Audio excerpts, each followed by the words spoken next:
discussion about the coronavirus here in our Dallas-Fort Worth community. My name is Robert Ashley, News Director and Talk Show host for radio station Heaven 97 KHVN, and it's an honor to work with those of you in the media, particularly the African American media. We're about to get ready to talk with our man downtown, Dallas County Commissioner John Wally Price, about what's really been going on with this coronavirus. And before we get our conversation started, we just want to acknowledge one of the giants of the civil rights movement, the Reverend Dr. Joseph Lowry, one of the founding members of the Southern Christian Leadership Conference, who was one of the lieutenants, if you will, with the Reverend Dr. Martin Luther King Jr. The Lord recently called him home at the age of 98. And can you imagine that reunion in heaven? Coretta, Dick Gregory, Martin Luther King, Malcolm X, everybody saying, "Come on in here, Joseph. Well done, my faithful servant." Once again, I want to thank you for being with us as we talk about the coronavirus and its impact on the African American community. And with me right now is the one and only Dallas County Commissioner John Wally Price. And Commissioner Price, we thank you once again for being with us, sir. It's an honor to have you with us.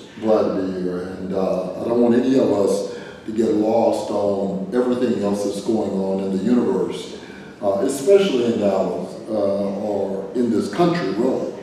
240 years, every 10 years, the Constitution says that we shall take the census. We shall count each and every individual.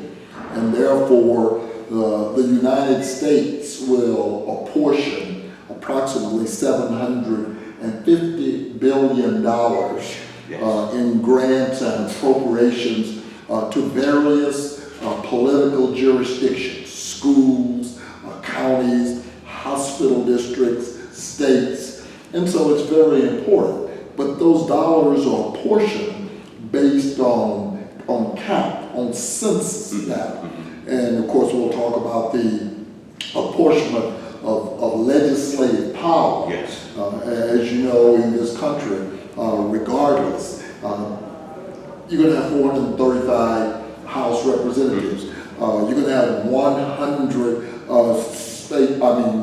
U.S. senators, yes, regardless. But in counties, school districts, cities, you will politically subdivide those jurisdictions based on numbers. And at the end of the day, I mean, that's where the power will emanate from. Plus, the finances. Of course, it's interesting to talk about $750 billion when this country just did an appropriation of $2 trillion. I think that's even hard for people to fathom what that really means. But nonetheless, do not forget, the census will take you probably 8 to 10 minutes, okay? And we're challenged. A lot of the census this year is being done by, quote, online. That they've driven us online. One of the things that I think we continue to miss in our community is that we talk about food deserts. We talk about, basically a housing desert, or what I call an affordable housing desert. But we have an internet desert. Dallas is 955 square miles.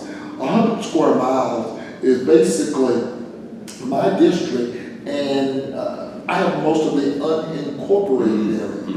And so it's a real challenge, and even some of the area that is incorporated. I know our legislative delegation has tried for years to make sure that the communications network don't just do an oversight in terms of our community, just bypasses. And we're still challenged in terms of internet. So whatever you do, take time, fill out the census. A lot of things going on. Unfortunately, right now you're kind of confined, and I know the internet is challenged at best with schoolwork, with work from home, telecommuting, and so it's challenged right now. But nonetheless, please, whatever you do, just 8 to 10 minutes, fill out your census. And also, Commissioner, in light of the census, you're talking about power, you're talking about money. We've got an election, a presidential election that's getting ready to come up. And there's talk now that possibly, because of the coronavirus, COVID-19, holding it by mail. Well, mail ballot has always been a tool in the toolbox. And in fact, mail ballots have always been the controversy on mail-in ballot. But it appears now that we're going to be driven more in that direction. And nothing's wrong with mail ballot. So in Dallas County, of the 2.6 million people, there's 1,300,000 of us who are registered to vote. Of that, we've never had more than 800,000 vote, and that was in 2008 when President Barack Obama reigned. And so we have not seen us get to those numbers since. Hopefully this one will be different. But nothing is wrong with mail-in ballots. And so don't be afraid, mail in your ballot, mark your ballot, and put it in the mail. Now, one of the things we're going to challenge is whether or not we do self-addressed mail-in ballot. And you know, and for as I'm concerned, it's just a cost offset. If you're not going to have the in-person ballot and the cost, keep in mind this will be different because we're responsible for early voting. The county is. We're responsible for general election voting. Okay, so those costs come to us regardless. Okay, not like the primary, not like Democrat or Republican. We're past that. We're not going into general election, and so with general election, we're responsible. There is a cost. There's a cost in setting up those various voting places, and you know, there's a cost associated with that election, and it's millions of dollars. Let's just offset that and buy postage, and I'll definitely be proposing that, and we move forward. Now you all have to, can you all vote on that? You'll have to vote on that? I'm sure we will, but it's an allocation, but see, no different than what happened in the primary of Democrats and Republicans. The law says that they have to come to a conclusion that they want to combine the election. They did not want to do that, but at the last minute, the Republicans said, okay, you know, y'all have it. And it created confusion because now you've got to have the polling places, you had to get the election judges, you had to train the election judges, you know, and so there were a number of things at play. But at the end of the day, the general election is the purview of the county. We're responsible, and I'm definitely going to lean heavily on mail-in ballots. Yes, indeed. Once again, we're here in Dallas, Texas. I'm Robert Ashley. We're talking with our man downtown Dallas County Commissioner John Wally Price. We're talking about the census. We're talking about the elections. Now we need to focus on the coronavirus, COVID-19. Well, Commissioner, right now we're getting all kinds of dire predictions from Dr. Anthony Fauci, this coronavirus task force. The president said there's a possibility we could lose 100,000 to 200,000 people if we don't start following the guidelines of distancing ourselves. We've got schools closed down. Here in Dallas, Texas, how's it impacting the community? What are you all doing at the county to make sure that we can stay safe and stay healthy? Well, first of all, let me just tell you, we operate under a 1975 Disaster Act that was passed by the legislature of the state of Texas. It gives, you know, of course, the governor all the power to declare a disaster. Not just corona, but hurricanes, you name it. And so any disaster. So for the most part, the county judges are agents of the government.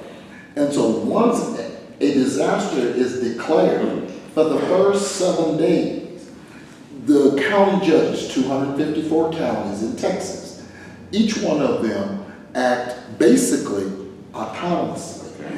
They are the agent of the government.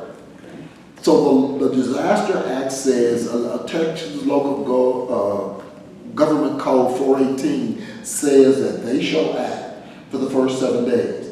And then we convene. Once we convene, then there's a decision at that particular time as to whether or not we provide the judge with continuous authority to do it. We placed a date, and by the way, April the 3rd, this coming Friday, we are going to reconvene. During that time, once you make that designation and make a declaration that this is going to be the next meeting, then the judge continues to act fairly autonomous. does not have to confer, does not have to collaborate, nothing. He or she of the 254 counties, they're on their own. Now, once we, and so he begins to put in amendments and more amendments and decide what's going to happen. When we convene at this next next meeting, we will decide. We only have three options. We can amend, we can extinguish, or we can continue to give him the power to operate. Yes. Once he did the stay at home after the 7 days, none of my colleagues, none of us were aware. So the law says that anyone, any three of them, can call an emergency meeting. Yes. So I called an emergency meeting. And once I did that, I made it very clear to the public, we had no input in the stay-at-home order. He did that, autonomously. Of course, he apologized, but that still, stay-at-home order is in place. My problem is, Dr. Ashley, is we just got to figure out, why in terms of certain communities we're being treated differently. Now, of course, I brought it up in the emergency meeting. I don't understand why alcohol is, or liquor stores are an essential business. I did challenge them on that. I will challenge them again. But in our community, I want my barber and beauty shops who basically, operate almost week to week, and maybe even day to day. I want them to be able to govern themselves in terms of the 6 foot distancing, in terms of not more than 10 individuals in the shop. I want to give them an opportunity, because keep in mind that those individuals are not eligible to get dollars under the Unemployment Act. Oh my goodness. They're not eligible. That's number one. Number two, I haven't had a chance to read all the National Act, but chances are, because they don't pay unemployment insurance. So since they don't pay unemployment, they can't get unemployment. And so now I've got a community that has historically relied on being able to fend for themselves, Right. and they're impaired. I am concerned about the 50% workforce supposedly reduction with regards to construction. I have some other issues about some other essential businesses. And so the impact is disproportionate, on communities, and especially communities, of color. And so, I will have several amendments. We will see if I get 2 more votes, because in the commissioner's court, 3 prevailed.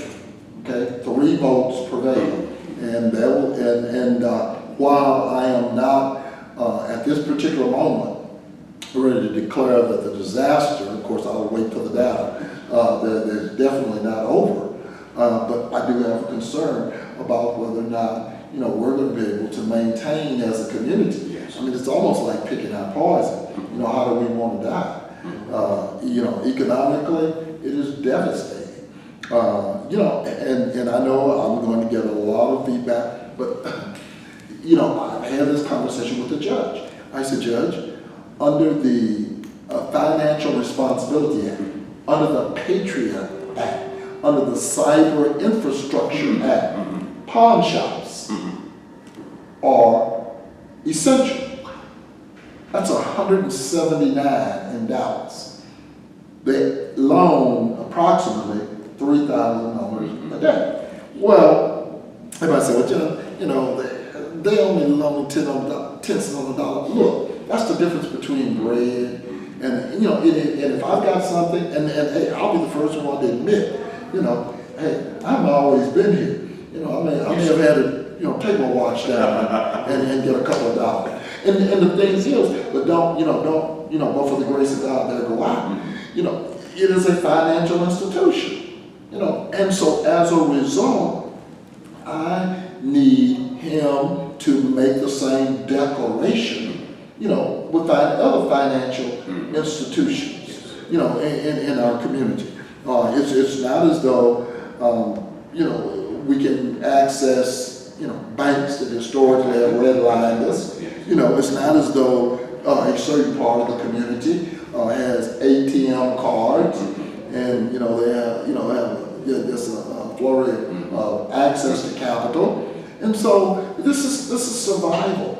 And at the end of the day, our community, has to survive. Now, I understand the distancing. There's a lot of pent-up demand in terms of our community. And I would tell young brothers and sisters, look, if you've got to abide by some of this in terms of how we manage publicly. But again, I live in front of a park. I watch couples, walk around the park. Of course, it's interesting when you read the order, what it says about assembly. But it talks about assembly in your house. Well, I'm the same way about the restaurants. Everybody is not in a position to have a catering aisle. Therefore, again, with social distancing and being able to manage in terms of the restaurant.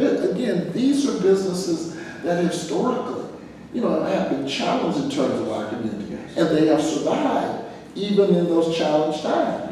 And I'm in businesses today that I went to get food for my staff, and they said they're off 89%.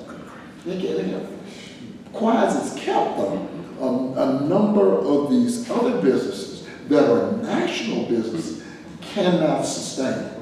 Now, when you talk about this 500 billion coming in and having access, what's that time period? What's the real time period for that delivery? Even IRS will tell you, the only way, that $1,200 or $500 a child, they want a direct deposit. Well, what we're going to do, go in and open up a bank account, so it doesn't work that way. And so it's, again, we're still always seem to be on the lower end, of this scale when it comes to. I think we have about a couple more minutes. Sure. Mr. Frank, there's so many things we could talk about. The churches, the impact it's had on our churches. And one of the things people need to understand. A lot of these churches are mortgaged. Wow. And quiet as it's kept, they've got to make their mortgages. And when they continue to see, they say, well, you can use some of the larger, and the judge again, here the short fallacy. Well, some of the larger churches said you can use it for streaming. Streaming is not an option in a lot of the little churches. So it is a challenge, and nobody thinks of churches in terms of financial responsibility. All right, we've got about 5 more minutes now. Mr. Price, let me just ask you about this coronavirus itself. What is this virus? They're telling us that this is something we've never seen before. Are we going to be capable of dealing with this mystery of this invisible so-called enemy? We've seen coronavirus before. We haven't seen COVID-19. We saw SARS. SARS is a coronavirus. Yes. Okay? And so when you look at these, when you look at the beta, the alpha, there's about 7. If you go out to Johns Hopkins University and look at the piece on the human corona virus types, they've been around. I don't know if this is the Frankenstein that got out of the lab and they're under control. I don't want to come in and subscribe to a lot of theory. However, 1 out of every 7 people walking the earth is Chinese, and so if you lose 1 million people, okay, and then of course it happens to spread. They use 1 million. They said we may lose 200 to 300,000. When you look at 390 million people in this country, it all becomes relative. And so I'm not, again, I'm not subscribing to purging. Some people call it ethnic cleansing. I'm not. It's not about ethnic. It's about purging. And so they said it's only going to impact 20% of the population. Okay. That's still, it gives me some pause. And I think that, it's managed, and that's just my perspective. I'm worried about my community, after Corona, after Katrina, after a disaster. What happens is disasters in this country continue to remove the scab off of the real sore in this community, which is poverty. Like I said, they get $2 trillion. They need $2 trillion just to take care of black and brown people historically in this country. All right, well, ladies and gentlemen, we've been talking with our man downtown, Dallas County Commissioner John Wally Price, who's given us a thorough assessment as to what's going on with the U.S. Census, the upcoming elections, and of course, the coronavirus. Commissioner Price, we want to thank you, my brother, for continuing to represent us here in Dallas, Texas. We're going to pause for a quick break, and we'll be back with more right after this.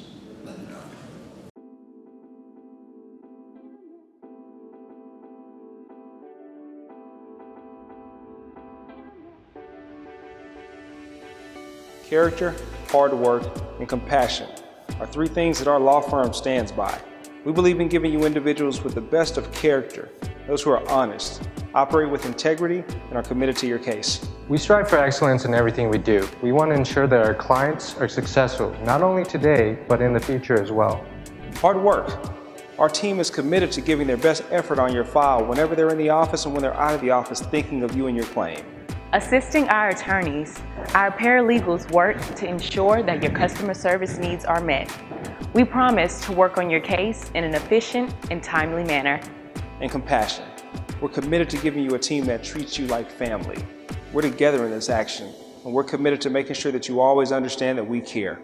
You put your trust in a firm who will handle your case with compassion and care. We plan to develop a relationship throughout this process. Your goals become our goals. Thank you for giving our team a shot, and we're committed to being there for you. God bless. Right now, we're going to focus on the business community, and with me right now is Paul Backus of the legendary Backus Cleaners.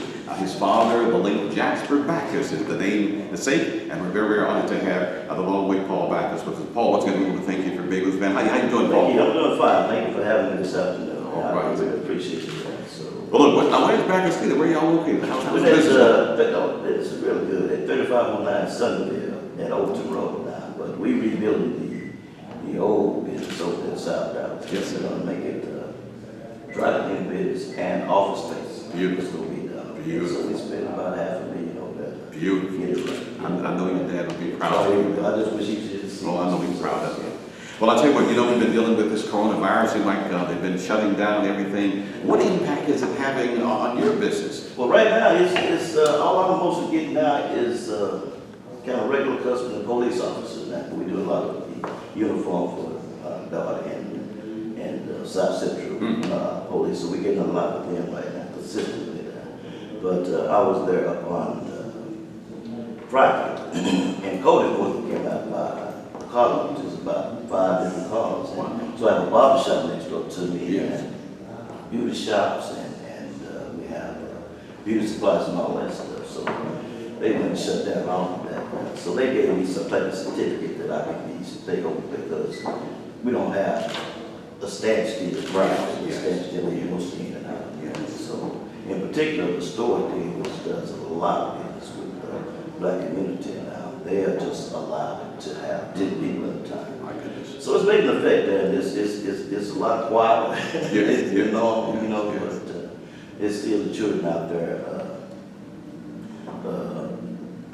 just frequently and just unstopped, and there it's like about 5 or 10 of them walking together. And you're talking about these are young people. Youth out there. So that they're not distancing themselves. You think our young people are taking it for granted?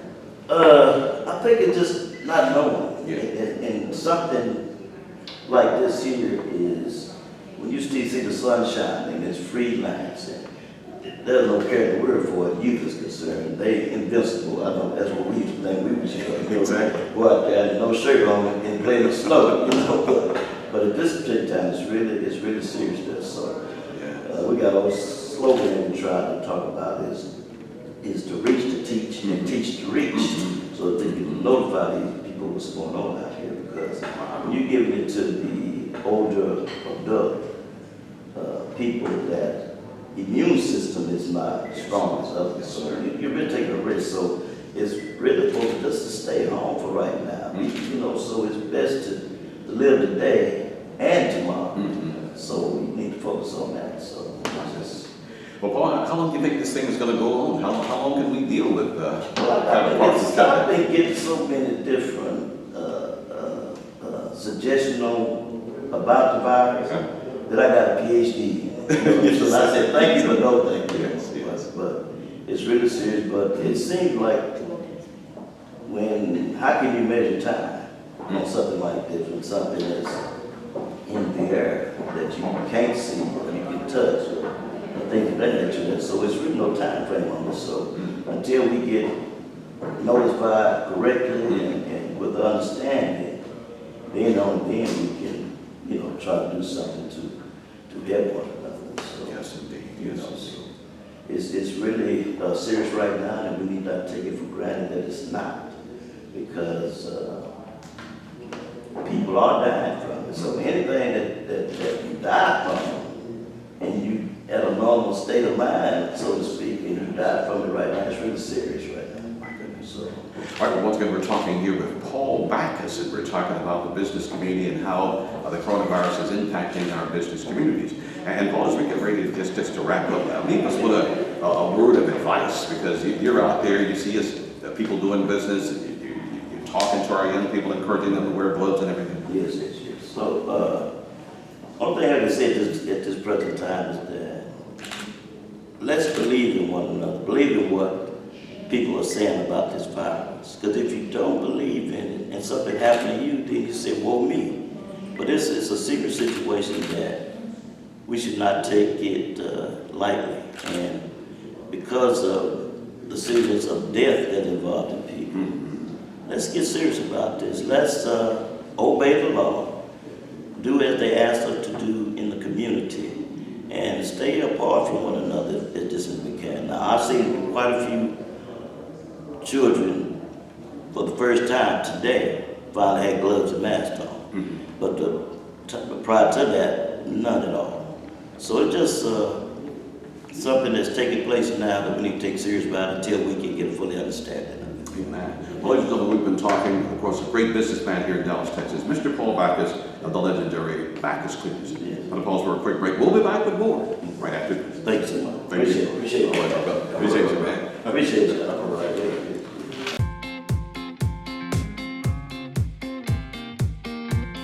Now, many of you know that a lot of our businesses are shut down, and it's having a major impact on the community. Now, women run the world. They run our pocketbooks, and we're concerned about how this COVID-19 is impacting women. With me right now is Iris Watson. She's the owner and operator of Wow, It Looks Good Kill Hair Studio. That's right here in Dallas, Texas, and of course, it's having a major impact on the beauty community, salon business. And Iris, once again, we thank you for being here, my sister. What in the world is this coronavirus doing, or what impact is it having on your business? Wow, It Looks Good Kill Hair Studio. What impact is that? Well, as you may all know, you can't go to work. So, pretty much, it's a done deal for us for now. We're considered non-essential. Oh my goodness. So we can't go to work. If we go to work, I'm sure we'll get fined, either from the state board or from local. I'm not sure how that goes, but it's been quite challenging from when I'm talking to some of my friends. It's like, we get paid daily. Some of us also work in salons where they get paid their salary. So those salons and barbershops, I own a barbershop. So pretty much, like I said, we are not working. I guess. Now, we are hearing from a lot of people. Women, they get their nails done on a weekly basis, get the toes done, they get their hair done, and now they're completely shut down. A lot of women are panicking. And see, I like wearing open-toed sandals and shoes. So, yeah, as y'all can see, I got on tennis shoes today because my toes look horrible. And I was actually thinking about today going to a professional supply place, getting the nail polish and all of that, and then my daughter do it, but nothing like a professional. They need us. Well, now, I mean, how long can you afford to do this? Really, for me personally, this would be like a second hit for me, because my mom in 2015 was diagnosed with colon cancer. So from 2015 to 2018, I pretty much lost a lot of clients. So I was really building, just started back building up my clientele. So this is really a major impact, and it impacted my business and clientele tremendously. So Yes. for us to not be making income, and I was just getting back to where I was making income, so this is a hit for me. And this virus itself, are you suspicious? Do you believe we got an invisible enemy? Or is there just suspicion, curiosity in your mind? What do you think about this coronavirus? Well, I believe that the virus is killing people, but some of it, I personally think that it's political. I personally think so, especially here in Texas, because it's election time. But I also am following the rules, because I have a new grandbaby. Yes. And my mom is ill. She's have medical problems, so I personally don't want to be taking anything back to my grandchild, but I actually have a pass to go babysit him during the weekday, take turns babysitting him. Yes. So I try to be cautious. I go to the grocery store. Now I'm paranoid at the grocery stores Imagine. because I'm like, okay, so we can't work, and I'm okay with, we gotta go get food and all, but I only go to the grocery stores when I don't see that many cars in the parking lot. And on Monday, I had a clinic appointment. Now, before I had my appointment, it was at 9 o'clock. And so I get up, I'm an early bird, so I get up at 3 in the morning, 3, 4, 5 in the morning, go back to sleep at 6, then wake back up. So I woke up, went back to sleep, but I had this dream that at my appointment, I caught the corona. Oh, no. Yes, so when I woke up to bath and all that, got ready for my appointment, I was like late to my appointment, probably subconsciously late. But when I got there, they were scanning everybody's head, and when the guy got ready to put the scanner, the thermometer up to me, I said, I'm not gonna put that on my head. So when he was scanning everybody, a person came in after me, right? So when he came in after me, this guy was coughing, right? I could hear everything on his chest. So I was standing in line, trying to see where I was supposed to go, and this was like an annual appointment, so it wasn't that big of a deal to me. So I could reschedule or whatever. So, but this guy kept coughing profusely, right? So I looked at the people in back, the receptionist. I'm like, that dude over there coughing. I'm like, what y'all gonna do about it? I'm like, yeah, I got some spray back there. And so the lady was like, well, we have some, we can't spray. I'm like, why not? I'm like, he's coughing, y'all need to do something. I was like, so why didn't they give him the test? And Monday, the testing site was closed. So that's why he couldn't get tested. So they sent him there on Hatcher to get tested, right? So right now I'm panicking, right? Because I was like, okay, I'm babysitting my grandchild, and I try to stay away from my mom. Yes. So I ended up going to where my appointment was, right? So when I go to the women's section where my appointment was, there was a line there. I said, okay, I thought y'all said there wasn't gonna be that many people in there. They was like, well, we didn't think it was gonna be this many people. I'm like, well, I know I'm late, 15 minutes late. And I said, if she wants to change my appointment, I'm okay with that. And so she was like, okay, the lady, the doctor ended up saying she was gonna see me. I'm like, that's okay, I can come back another day. I said, because I had this dream before I came here that I caught the corona at this appointment. So it's making people paranoid. Even when I'm going to the stores or wherever, I try to make when I'm out and about, I go to only 4 places. Sure. I leave, take my son to work, go babysit my grandbaby, and leave and go to my cousin's house from there. I barely go to my mom's, but like I said, it's making people paranoid. And I know I am sometimes when I'm in the store and people are coughing, it's almost like I'm doing the Matrix. So it's paranoia, that part, and then the part, and again, the income part, where we're gonna get the money from. And when they do start dispersing the money, are they gonna disperse it fairly though? That's the other part for the business owner, All right, well, Iris, once again, we want to thank you so much. You've been a legendary businesswoman in this community. You've raised your children. We remember you at Lincoln High School and everything like that. We just want to wish you well. And once again, we've been talking here with Iris Watson. Wow, if looks could kill hair studio right here in the Dallas area. I'm Robert Ashley. Once again, we want to thank you, Iris, for being with us. And of course, we're talking to the Black media about coronavirus and COVID-19 here in Dallas, Texas. And y'all stay safe.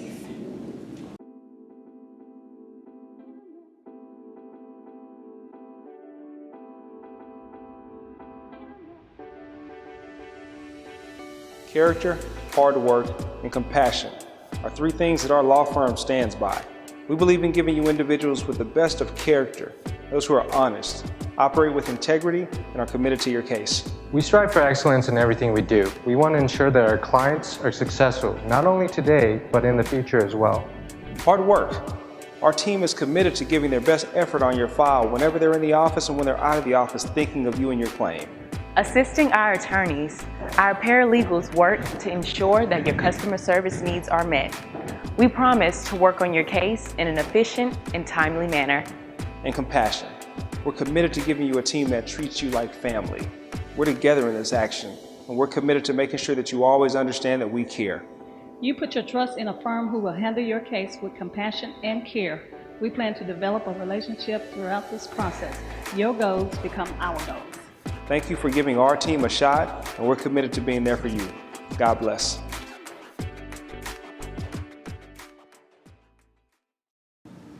We welcome you back to Dallas, Texas. Robert Ashley is my name, and we are here talking about COVID-19 and the coronavirus. We're getting different perspectives here on behalf of the African American media right here in Dallas, Texas. And with me right now is a very distinguished young brother. We would call him a millennial, but these millennials are very, very powerful. This is perhaps the most educated, dangerous generation that we got. It was Adam Clayton Powell, a black man, a congressman out of New York, who said that a black man who's educated is dangerous. Yes. And some folks say that's the reason why they brought crack cocaine to our neighborhood, so they could crack up our minds so we can learn. But brothers like Quincy Q is defying that. This is a brother who understands exactly what's going on, and our millennials are taking their position. And he, of course, is the Bonton Farms, if you will, food community. They're producing your own food. The Honorable Elijah Muhammad of the Nation of Islam many years warned us about being dependent, particularly on people. And once again, Quincy Q, our pleasure having you here, my brother. Thank you for being here. Very honored to be here with y'all. Yes, sir, my brother. Well, look, now this coronavirus situation, as what you're doing there in Bonton. Now, first of all, give people an idea of Bonton, the people of Bonton, this community, Southern Dallas. Bonton is a very historic community and historically black, and it's one of the leading heart disease places, diabetes, a lot of different diseases and ailments that come from the food that we eat. And we call Bonton a food desert. Basically, you know, the chicken spot replaces fresh food, and if you get up at night and you want something to eat, you go to the barbecue spot. So we don't have a Whole Foods close. We don't have different things like that. I wasn't born in Bonton, but the owner, Dan Babcock, has kind of adopted me because I came and I wanted to learn about urban farming and the power of what we can do if we change our diet. I started fasting last year. I got shot last year. Yes, sir. So I started fasting because I couldn't go work out and I couldn't walk for about 3 months. Mm-hmm. So I started fasting and I saw the change that it made in me. I was waking up on time, going to sleep on time. My vision was better. So I started thinking like, man, maybe it is the food, you know? So I started looking up farming, which took me to urban farming, because we always associate farming with something rural. And that's not actually how it was. Sharecropping was right in the middle of some of the biggest cities, you know? So that's what the knowledge that I want to kind of spread to my generation and the generation behind us, and the power of feeding yourself. You know, it's really, I've always been a revolutionary. Yes, sir. But I wanted to find something that was acceptable and kind of under the radar, but still probably just as dangerous as anything. It's almost like digging your own oil. If you don't have to go to the store and buy whatever they're telling you to buy, and you can feed your own community. Yes, you know, so that's when I started studying. Okay. So now I kind of oversee about an acre of organic food. I use no pesticides, no GMO. It's just straight organic collard greens. When we change it over from the winter to the spring right now. I got carrots, I got radish, I got a lot of food. So it's really more the knowledge that I want to take to the community and tell them that this is the way that we can take some of our power back. And this is the way inside of this crisis, this is the way that we won't have to panic. Once the checks stop rolling in just for a little bit, once things maybe gonna get worse, you know, it'll usually be somebody doing something out of trying to feed their family. But what if I gave you a way to feed your family without having to try to do that? So, yeah, that's what Well, Quincy Q, it sounds like you were engaged in a what we would call a revolutionary self-preservation. Yes, sir. A revolutionary act of self-preservation. How can people find out more about what you're doing and hook up with you? And we need to have these type of urban gardens all over the place, man. We got people that's got land that's just sitting there. So luckily, I'm stationed off 20 and Cedarville Road. Okay. It's not in Bonton, but it's Bonton Farms. We got 40 acres out there. But you can contact me on my Facebook, Quincy Bradley. If you want to come out there and pick some of your own vegetables or just take some classes. I'm starting to do internet classes as well. How to build your own raised beds from scraps. How to worm compost. You don't have to go buy compost.